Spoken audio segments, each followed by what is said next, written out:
Is behind, and the world ahead,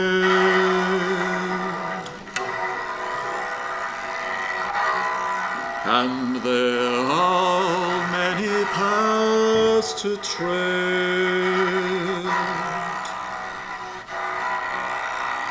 through the shadow to the edge of night,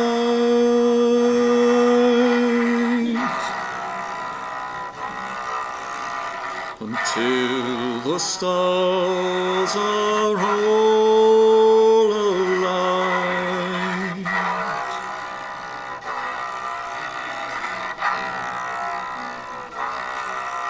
Mist and shadow, cloud and shade,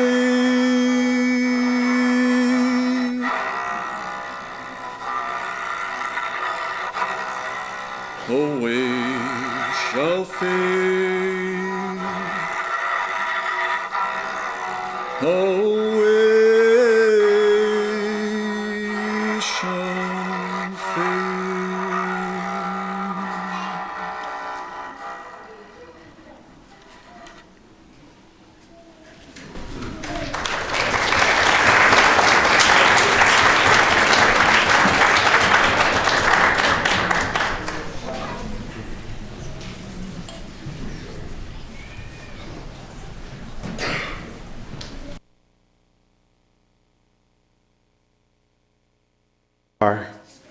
We are all welcome here.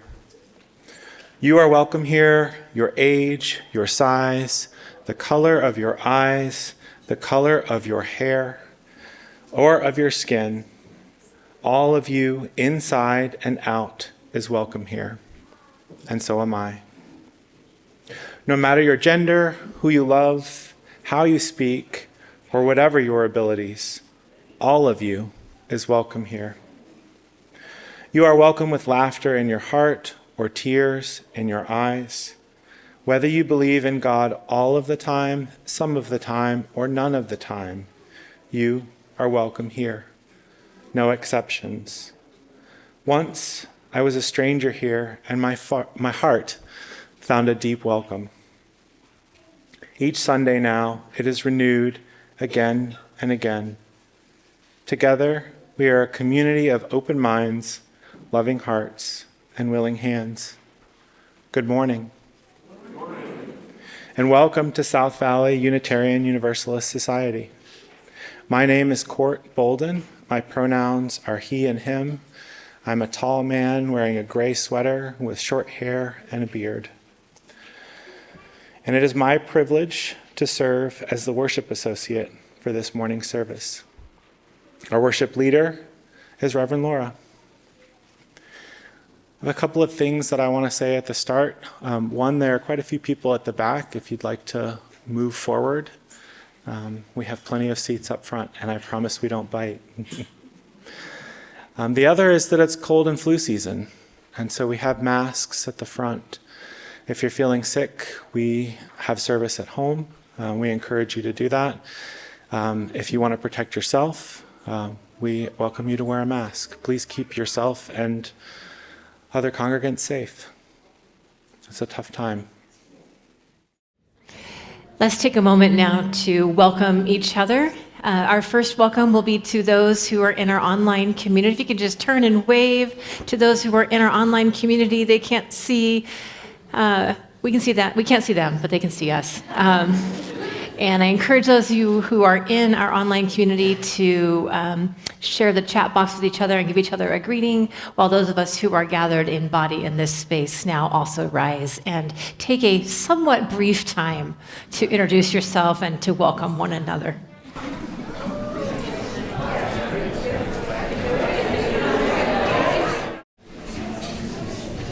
Please stand for our first hymn, number 169, We Shall Overcome. You probably know this one already, so I encourage you to look up at least a little bit.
Please remain standing for the lighting of our chalice.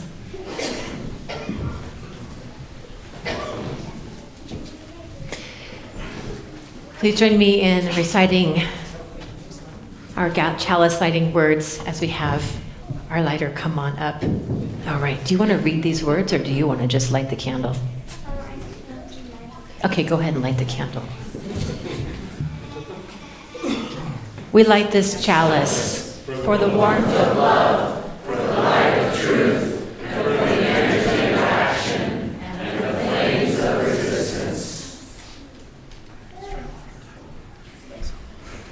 I can do it. Okay. Great job.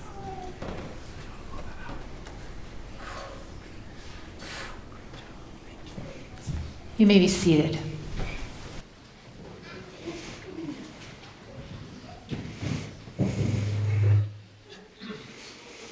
Good morning, beloveds. I am the Reverend Lora Young. My pronouns are she and her. I'm a tall, red-haired woman with purple glasses, a brightly colored stole, and a black jacket. I offer you these opening words as we begin our time for worship. They are written by the Reverend Angela Herrera. Consider this an invitation to you, yes, you, with all your happiness and your burdens, your hopes and regrets, an invitation if you feel good today, and an invitation if you do not, if you are aching, and there are so many ways to ache. Maybe your heart is heavy or hardened. Maybe it's troubled, and peace can take up residence only in a small corner, only on the edge, with all that is going on in the world and in your life. Nimbodo, it doesn't matter. All that you need for a deep and comforting peace to grow lies within you. Once it is in your heart, let it spread into your life. Let it pour from your life into the world, and once it is in the world, let it shine upon all beings.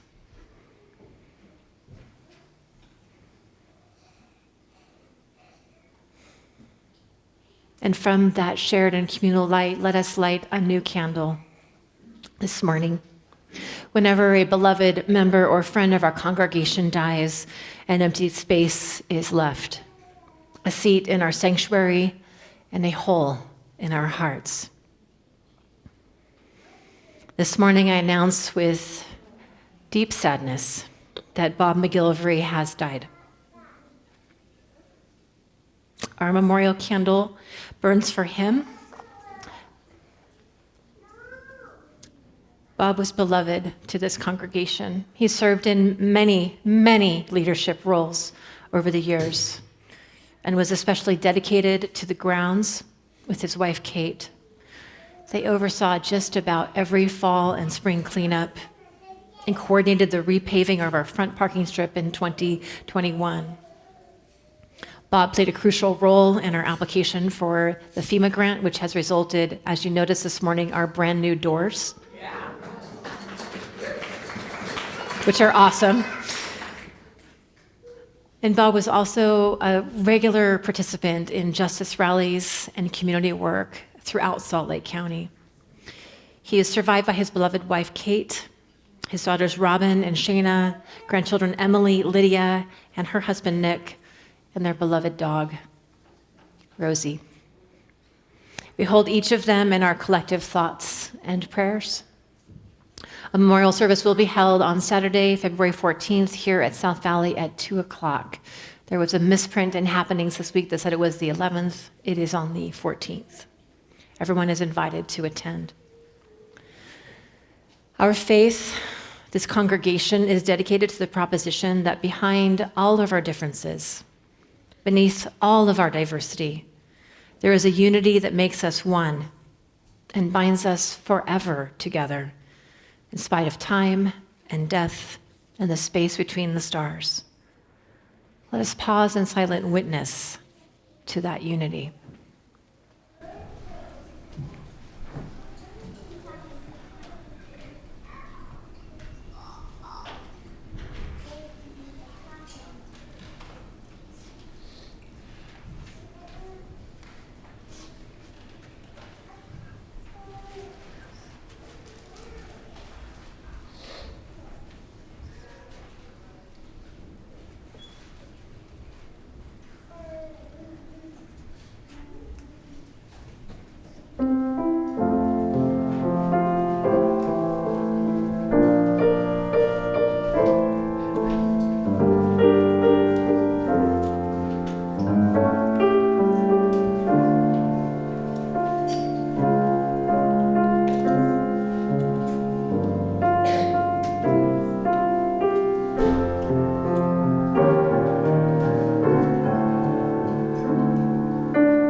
And now, it's time for birthday blessing.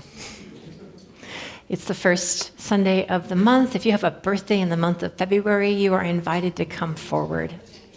January! It's January. Wow, time flies. It's been that kind of week. Apparently, I've lived all of January in the first week. So if you have a birthday in January, please come forward. Now receive this blessing from our congregation. May this next year be one of wild adventure, where you find freedom and joy as your companions, delighting you and inviting you forward to be the best version of yourself.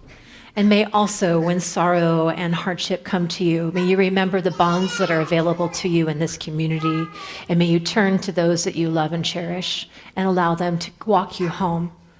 We are so glad that you are here. We're so glad that you were born. And we are so happy to celebrate your birthday this month with you. May you be blessed.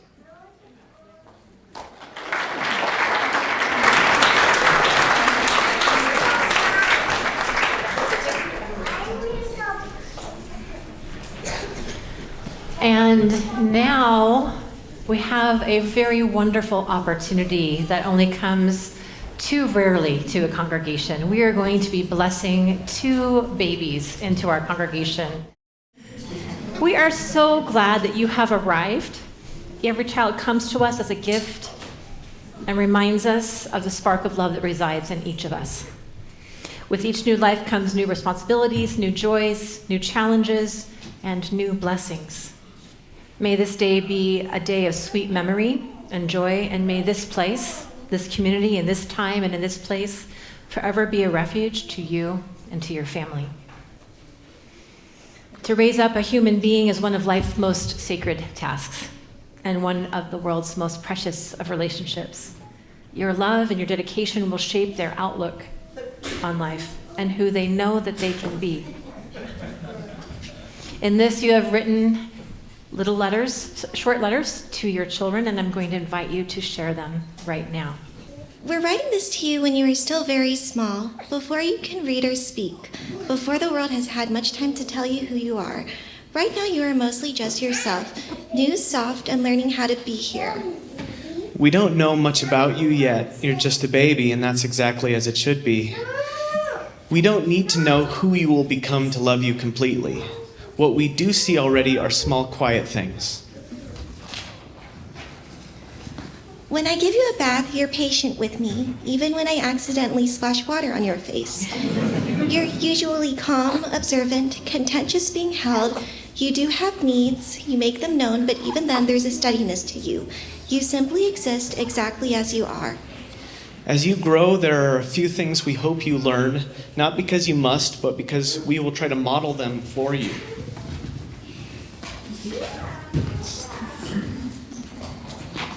I guess one of the things I need to practice is reading pages. We hope we can teach you kindness, not the kind that asks you to disappear for others, but the kind that starts with compassion for yourself and extends outward. We hope to teach you to trust your own judgment and to recognize when something does not feel right. To know that you don't need permission to think or feel the way that you do. We hope we can teach you to be patient with yourself. The world is full of people who are good at many things, and you don't have to be great at everything to be worthy of love or respect. You are allowed to be learning. You are allowed to be ordinary. You are allowed to take your time. Most of all, we want you to know this. You will always be safe with us. You can come to us scared, unsure, proud, messy, or before you have the words, and you will still be held. You never have to earn our love. It was yours the second you were born. No matter who you become, this will always be true. You are our child, and you are enough. With all our love, Mom and Dad.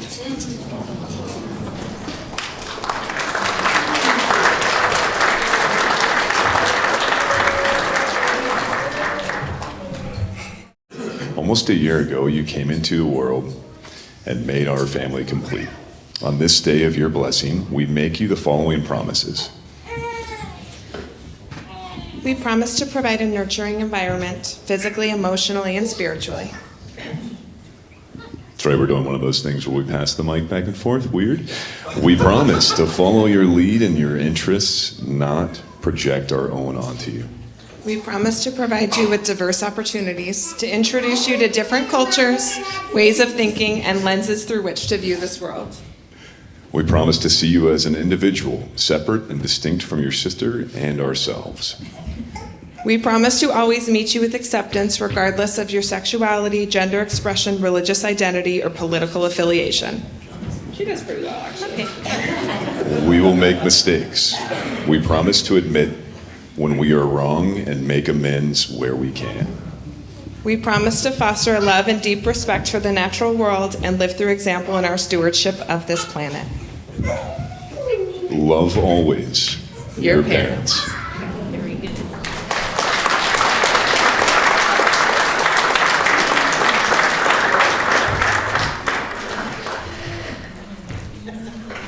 Okay. Now that you have offered your personal commitments. Yeah. Now that you've offered your personal commitments, our congregation invites you to take vows in front of the community. Do you promise yourselves in love and in steadfastness to your child? Will you cherish them and with your words and actions teach them truth, justice, compassion, and the inherent worth of every person? Let us join now together as a congregation to dedicate this child into the beloved community gathered here today, and the children will be leading us in welcoming and blessing this family into our midst, and I will ask them to come and help me with this part. Children and youth of this congregation, these parents have brought their child to be dedicated here today. Will you welcome them and help them to find their way? If so, say, we will. We will. And does the congregation also agree to that? Yeah. Awesome.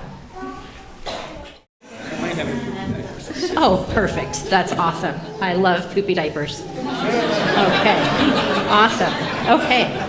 Can you? Yeah. Okay, little one, we're going to give you a little blessing. Because each child is unique and complex unto themselves, we bring the blessings of the elements of our world: water, fire, earth, and air. We bless your heart with water, the source of life. May you grow kind and overflowing with love for our common humanity. Oh, yes, thank you for that. We bless your mind with fire. May you grow wise with the courage of your convictions and always trusting in your own inner light. We bless your hands with the earth. May you grow strong using your gifts to build a vibrant and peaceful world, taking care of yourself and others and the planet we share.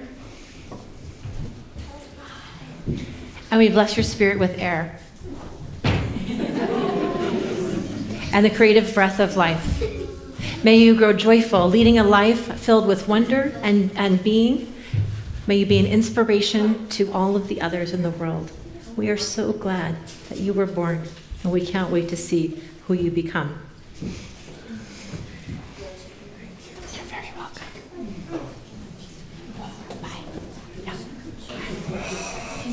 Clayton, you can do as you wish over there, but we'll try. Okay.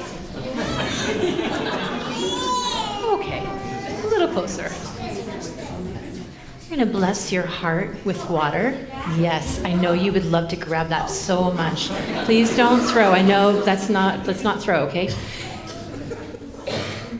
We bless your heart with water, the source of life, and a bond that unites us all. May you grow kind, overflowing, and shared in your humanity with us. We bless your mind with fire, the element of action, of change, of growth, and adversity. May you grow wise with the courage of your convictions and always trusting in your inner light. We bless your hands with the earth, grounding you in the goodness that is this creation, knowing that you are a part of it. and we bless your spirit with the air. May you find joy in all the things that you do and delight. We will welcome these children into community over the years to come, and we wish you happiness and joy. We now offer you these 2 flowers to represent that life is always something that is becoming, and that we cherish who you already are. Okay, we're getting a little restless. Let's just skip to the end here. All right. Why don't we just have a round of applause for all these children?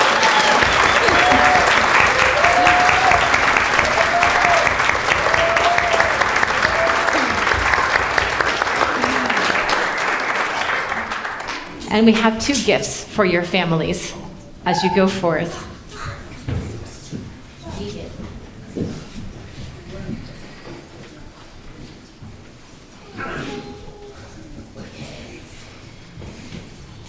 We have a blanket for each of you to keep you warm, as well as a book.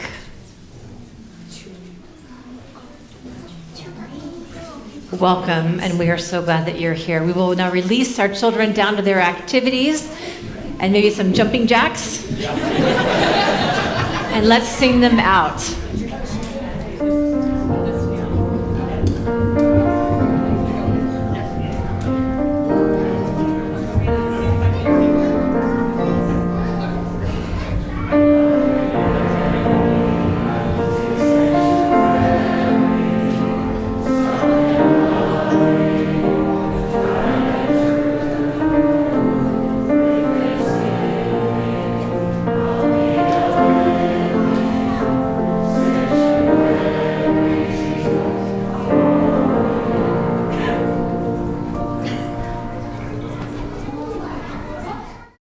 This community, our church, and its many ministries are only possible by the gifts you give of your time, your talent, and your treasure. Many of you pledge monthly to support our work, and for this, we are truly grateful. Your gifts help to ensure that we are able to live our values of love and justice in the world outside. Part of our ministry at South Valley includes sharing our Sunday offerings with a charitable organization that aligns with our principles and values. This month and next, we are partnering with the Second and Second Coalition. Their efforts provide warmth to our unsheltered community members to keep them safe during our coldest nights. Please join me in reading our offertory words. They are printed in your order of service and on the board. We are the church, we are its hands, its heart, its voice. Together we share the love of this community and sustain it with our gifts. We will now accept the offering. For those at home, you are invited to use the giving link in the online order of service. I invite the ushers to come forward at this time.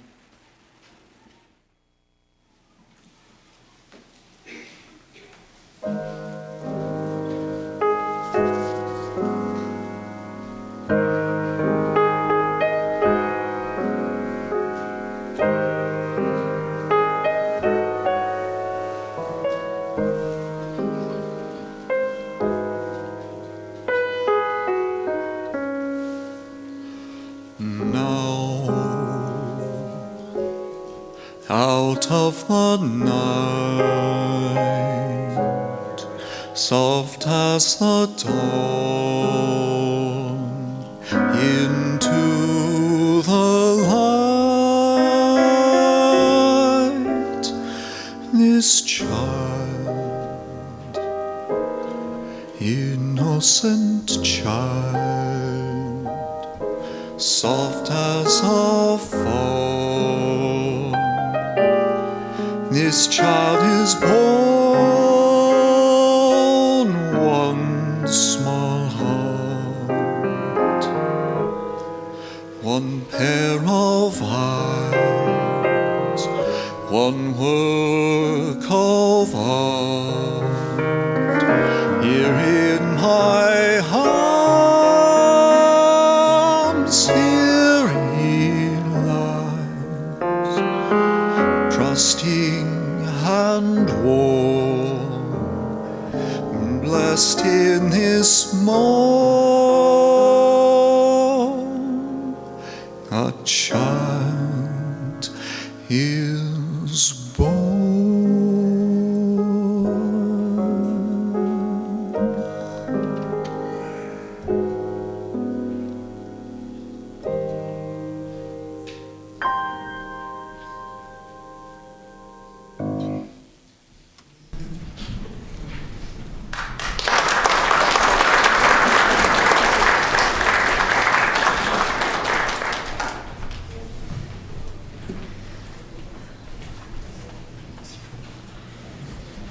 For all we have received and all we have found the courage to give, may we be truly grateful. May these gifts be a blessing on the ministry of South Valley and on the Second and Second Coalition.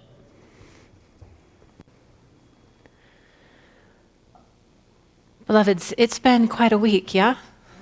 Yeah, so let's just rest for just a moment with each other and arrive and just be in silence together. I don't have words to cover all that has happened this week, so let's just be together.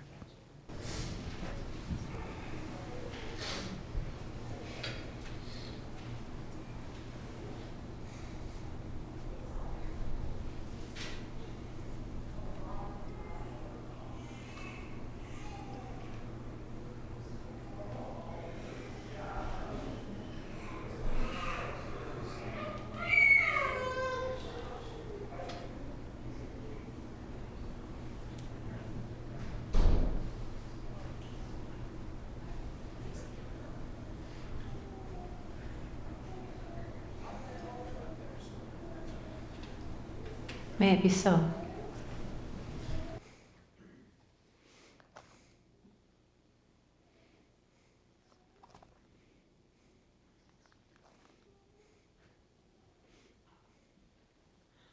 By William Safford. There's a thread you follow. It goes among things that change, but it doesn't change. People wonder about what you are pursuing. You have to explain about the thread. But it is hard for others to see. While you hold it, you can't get lost. Tragedies happen, people get hurt or die, and you suffer and get old. Nothing you do can stop time's unfolding. You don't ever let go of the thread.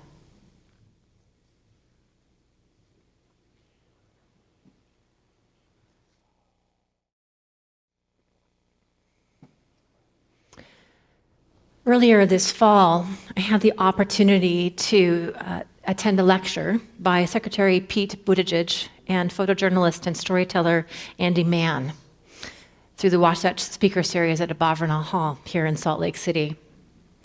Through photography, music, storytelling, humor, and direct truth-telling, these two men shared their horror at the state of the world, as well as their hope with those of us gathered that night.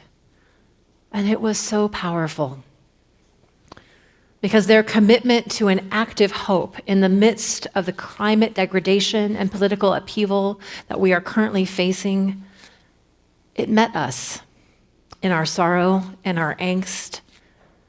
It met us with gentleness and with compassion. Their vision for how to move forward despite the tremendous upheaval and very real suffering that surrounds us uplifted us, inspired us, encouraged us to just be able to breathe a little bit more freely.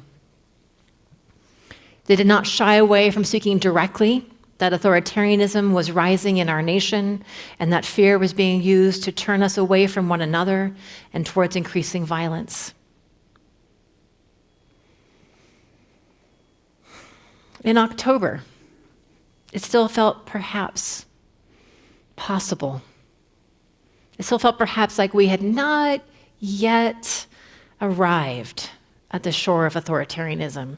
That while the ship was certainly foundering and the waters were rough and people were suffering, it still felt like maybe we might not yet go fully aground. I believe we've done so now. The bullies have stopped pretending. Their madness is fully revealed, And they are actively taunting us right now with outright lies and calls for our destruction, hoping to stoke a violent response in us. It is the last stage of an anger so strong that it can only find expression in violence. They seek to provoke us to rise up and strike back. They want us to respond with violence of our own. And I can tell you that this week, because the pain and the anger and the fear and the despair is so great right now, it feels really tempting, right? I just name that for a second. It feels so tempting to just rage and break free and yell and scream and just do something already. And that is exactly the place of pain that Secretary Buttigieg and Andy Mann were noting in October when I saw them speak. And their call to those of us in that space and in that moment was to take yet one more breath, to root down and to remember our humanity, and to not let that be taken from us. They called us to remain steadfastly committed to an active hope and a determination that no matter what, we will continue to focus on the democratic process and the rule of law, because that is the structure that allows us to maintain, sustain, and rebuild our humanity. That night they called me and everyone gathered in that hall to that truth and to that work. They called us to face suffering and fear and anger and difficulty and frustration, and how hard it is to overcome authoritarianism. This is not easy work. And they called us to remember that it is not going to be all okay, because it's not. Because the pain and the suffering is real and people are being hurt. Renee Good was just the newest person to lose their life. And they followed up that direct talk again and again and again with images of such deep beauty of the goodness of the earth, through joy and through humor, to encourage us. And it had an impact on me. And that's why I offer you that story from that night, because it had an impact on me. It helped me to remember to practice hope. It called me to a deeper courage. And I have done my best to respond with kindness, determination, and wisdom. And now, from the place that you have given me as your minister into this pulpit, I invite you to be called and to be seen in that as well. To join me and remain with me in a determined and focused place of hope. This is skillful work. Parker Palmer, who has written extensively on the heart of democracy, offers guidance on how to do this work. He teaches that we have an ability to navigate the world if we develop our skills for spiritual wisdom, goodness, and kindness. He teaches that ability, that focused ability to do the work, to stay connected and also stay hopeful, is the work of navigating the human sphere. He calls that space between how the world is and how we wish it to be a tragic gap. And we walk through the center of that gap, or we build a bridge over that gap, or we row a boat down the center of that gap. You can use whatever metaphor you want, but that we are navigating together in community to find our way through. He teaches us that the first skill to doing that work successfully is to observe directly what is happening and to not shy away from it. That doesn't mean doom scrolling, by the way. That means paying attention and doing what you can to respond in healthy and productive ways. He invites us to stay in relationship, which is the opposite of doom scrolling, as you know. He reminds us that when we do this, when we stay in relationship with each other, the results are always clear. Human beings collaborating together, applying our shared intellect, our knowledge of what works and what doesn't, addressing problems with compassion and concern, and a focus on pragmatic solutions, as well as a good old loving kindness and encouragement. This works every single time to reduce suffering. It works every single time. It does not make the problem go away. It does not prevent death or loss or suffering. It just makes it a little easier to bear. You can also notice that those skills are repeated throughout many wisdom traditions across time and place and culture. In the Christian tradition, they call them the fruits of the Spirit. You may know them as the patience, kindness, goodness, faithfulness, gentleness, and self-control line that you've read in the Christian Testament, and that those are placed in a context of love and joy and peace. They, of course, also show up in Buddhism, in Hinduism, in paganism, and in humanism. Because of that repetitiveness, we can trust that these are durable instructions for living, given to us by our ancestors through story, through myth, through fable, and that we can rely on them to show us the way when the way seems unclear. And at the bottom of each of those stories, at the bottom of Secretary Buttigieg's message, at the bottom of Parker Palmer's teachings, is this idea that we were never meant to carry the weight of the world by ourselves. One, because it's impossible, and two, because we don't live long enough. We are meant to do this work together. We are meant to stay in relationship with those around us, with ourselves, with the wider world, with the universe, and with the ancestors and the children that will come after us. We are called to stay in that relationship, even when, especially when, it hurts. Parker Palmer has written that violence arises when we do not know what else to do with our suffering. He describes violence as this idea that it is the overwhelm coming out of the human spirit and the human community that does not no longer knows what to do in the face of deep suffering. When we find ourselves faced with violence, we have to have built the skills in advance to respond to that violence. That is why we do things like spiritual practice and community building all the time, not just in times of crisis. The reliable human response when tragedy breaks out is to respond and try to help. It is not actually to break down in violence. Those are two different aspects of the human life. In this community, right now, it's really important that we remember that relationship is what we are called to, that kindness is what we are called to.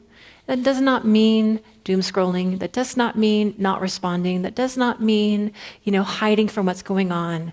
It means showing up as best you can within the capacity that you have. For example, on Thursday, I'll be at the Capitol on the 15th at 11 a.m. I can go because you have hired me to be your minister, and I can do something at 11 a.m. on a Thursday because it's during work hours and that's work for me, right? But not all of you can do that, right? If you can, I hope you show up. But know that I will be there because you have called me to be there and to be your voice. That is part of the activism of being in this community. So is showing up on a Sunday morning. That in and of itself is a spiritual practice. So is offering to have coffee with a newcomer whose first time it is today downstairs. When we remember that relationship is what we are good at already, it helps us to get through weeks like this and in the weeks to come, because we have crossed some sort of line. We've been crossing it again and again and again in the last couple of years, and we crossed it again in a very serious way this week.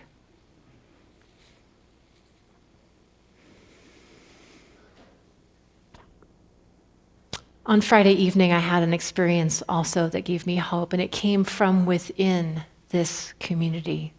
Once a month on a Friday evening, Steve Hansen, one of our beloved members, offers a sound bath. If you haven't been to a sound bath, they bring the singing bowls out and they play them, and we meditate, and the lights are off, and you look at the ceiling, and it's like dark, and it's really quite lovely, right? It's very calming to the nervous system. And that's been going on for a couple of years, and it's not just people who are in our congregation that come, but people from around the community come as well. And this last Friday, we had 19 people come, which is a lot more than is typical for our Friday night offerings. And I heard many of us remarking throughout that evening as we were getting set up and as we were cleaning up and getting ready to go home, that while the practice itself, the sound bath itself, is awesome, and we highly recommend that you join us next month, the fact that 19 people joined Steve when they could have otherwise, at the end of what a terrible week, stayed home and isolated and just doom scrolled, instead they came into our sanctuary and walked a labyrinth and sat in meditation and received the gift of sound bowl, that was actually the better and bigger gift of the evening, because it reminded us that what we do here matters. We have a lot of things like that going on in our congregation. We have our Buddhist meditation group that Bob leads. We have our Soul Matters groups. We have our various different committees. We have our service. And if you don't know what any of those things are, because you're like, this is my first time walking in the door, Reverend Lora, get our happenings. They're listed in there. Talk to people at social hour. Ask, for what you want and what you need. Because right now, what we need is each other. What we need right now is each other. As a community, we can get through this time. And we will get through this time. My heart is breaking, and I know yours is too. And that is real. I wish I could tell you that it's going to stop. I wish I could tell you it's going to be okay. I wish I could tell you what's going to happen next. But I can't. What I can tell you is that as a community, because we have chosen to do life together, because we have made a commitment, a promise, and a covenant to be with each other in sacred community, that we will get through it.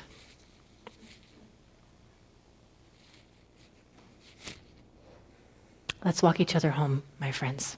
Amen.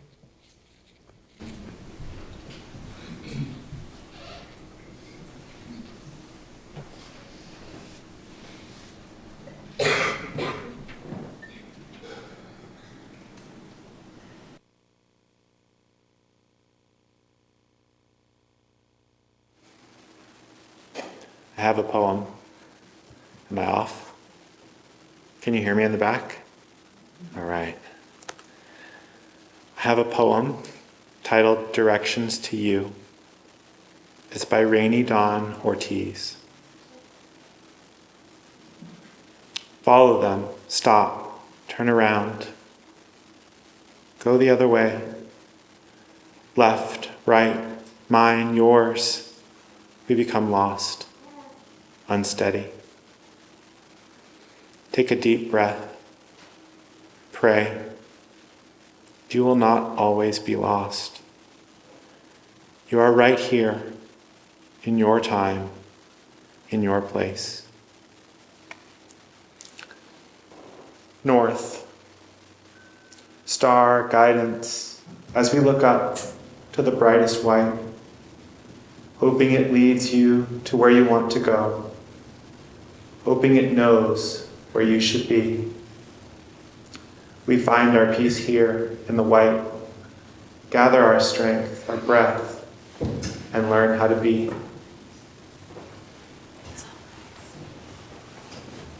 Let's all rise. East. East is facing toward the door. East, the sun rises, red, morning heat on our face. Even on the coldest morning, the sun creates life, energy, nourishment. Gather strength, pull it in, be right where you are. South, we're going to turn to the right. Butterfly, flits, spreads, yellow beauty. We come to this moment in time, step by step. We don't always listen to directions. We let the current carry us, push us, force us along the path. We stumble, get up, and keep moving. West. Sunsets bring darkness, brings black. We find solitude, time to take in breath and pray. Even in darkness, you can be found. Call out, even in a whisper or whimper. You will be heard. To find, to be found, to be understood, to have seen, heard, felt. You are. Breathe. You are. Memory. You are. Touch. You are. Right here. Thank you.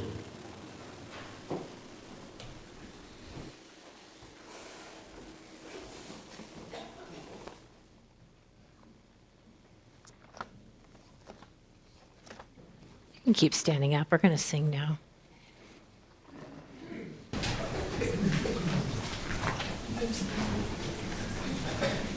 You may be seated, or you may stand for our final hymn, number 126.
remain standing for the extinguishing of our chalice and of our memorial candle.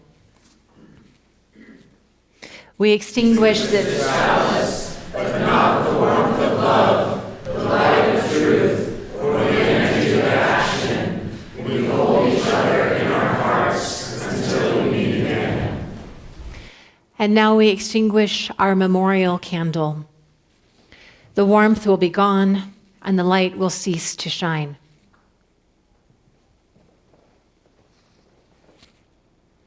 But what of the brightness it has given our lives? That light shines still, though it is no longer part of this candle. That light is now part of our cosmos, part of the unity that binds us forever together. And so it is with the influence of Bob MacGillivray, in whose memory this candle has burned.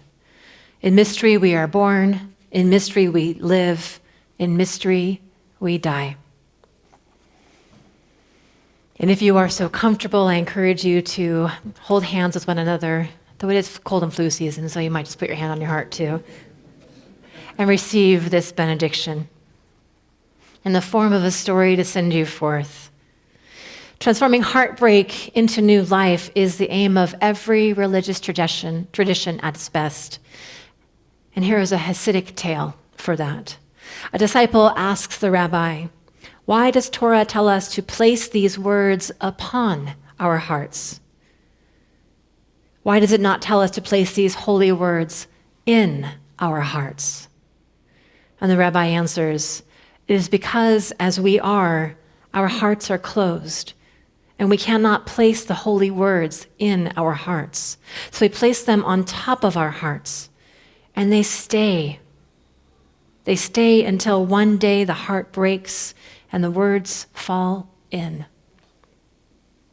The same point was made by the Sufi master Hazrat Inayat Khan, who wrote, "God breaks the heart again and again and again until it stays open." As you go forth into this heartbreaking world, may you let your heart break so that it may receive the words of love and the encouragement to go on. You are a blessing on this world, and I am the luckiest minister ever. Please be seated for our postlude.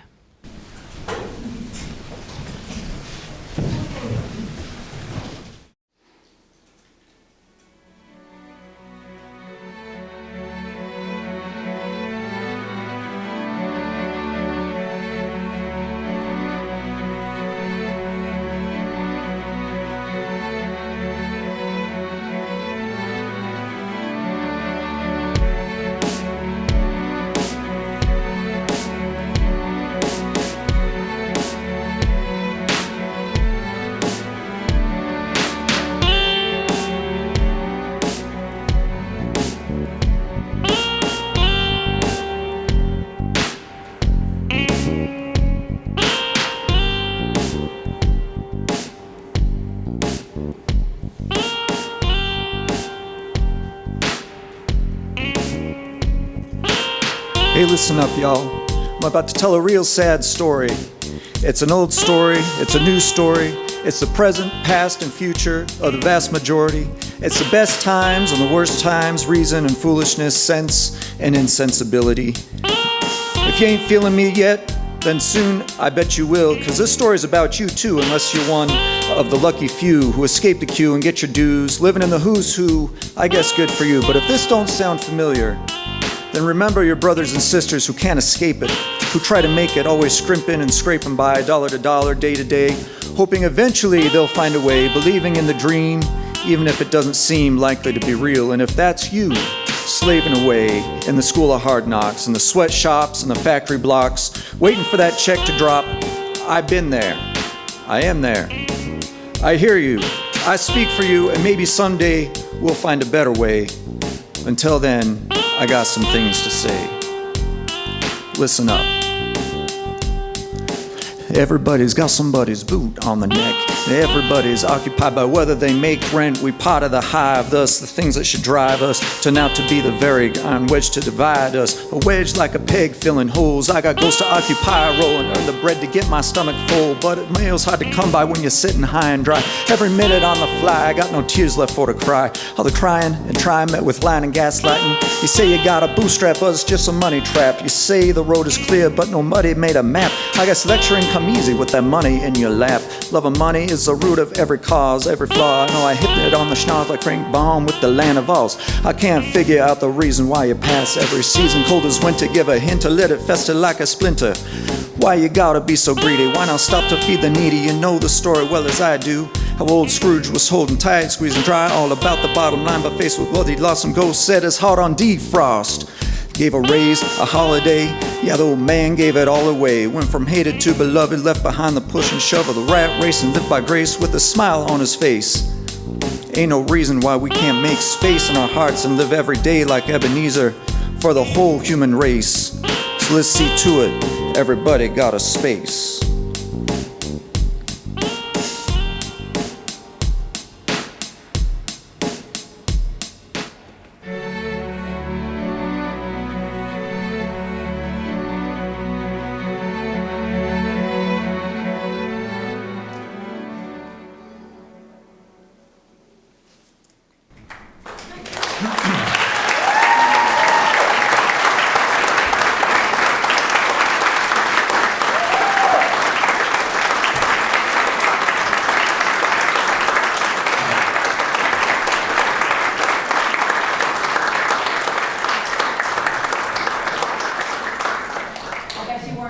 Not today.